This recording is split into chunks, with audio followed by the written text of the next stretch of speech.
2011 Ultimate Builder Custom Bike Show in Daytona Beach, Florida. We're talking to Jasse Bassett of the Gas Box, and he's brought us a freestyle class bike.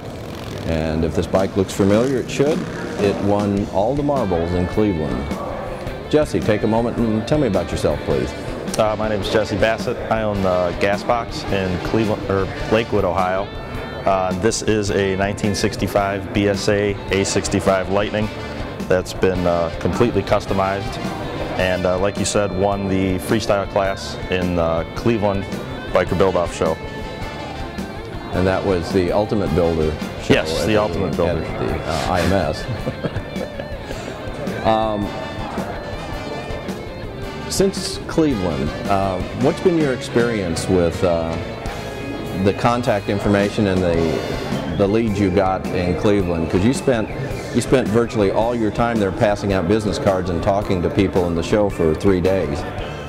How did that go for you? The publicity's been great. There's been a lot of new attention towards my shop, which I normally wouldn't have gotten.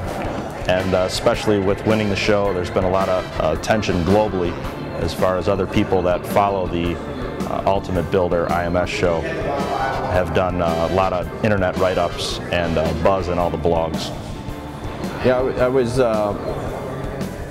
this was my choice of bikes. I don't vote, so I don't get a choice. And I noticed that at the show there was a lot of stiff competition, and I noticed that while we were having the winning, you went out to get a beer.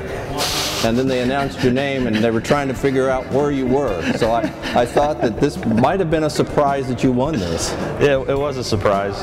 This style of bike usually doesn't win these style of shows, but hopefully it shows that people their tastes are maybe changing in the right direction. Well, this was all voted on by your peers too, so obviously a lot of other builders thought you did an outstanding job on that bike. Let's talk about your shop. If somebody was interested in having a bike built, what would be what's your specialty? What can you help them with? Well, I specialize in custom fabrication of vintage motorcycles. So just about anything American or European, and anything you can dream up of. What bikes are you working on now? Anything special? Yeah, I'm currently working on a 1926 Harley board track racer.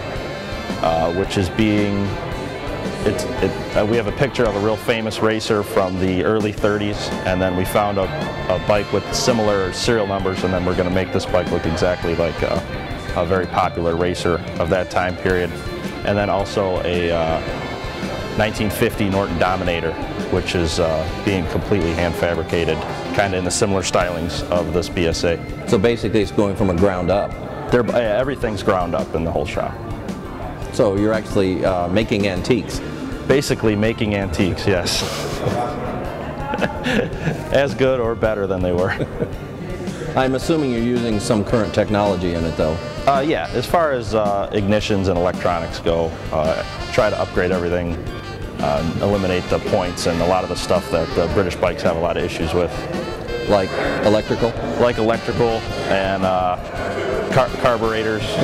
Try to use either new carburetors or new technology to refurbish the vintage carburetor. That makes a huge difference on the old bikes.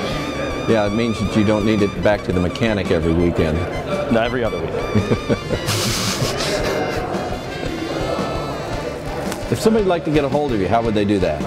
You can get a hold of me through the Gas Box at .blogspot.com, and then it has my email and all the contact information on there. Jasse, thank you very much. Thank you.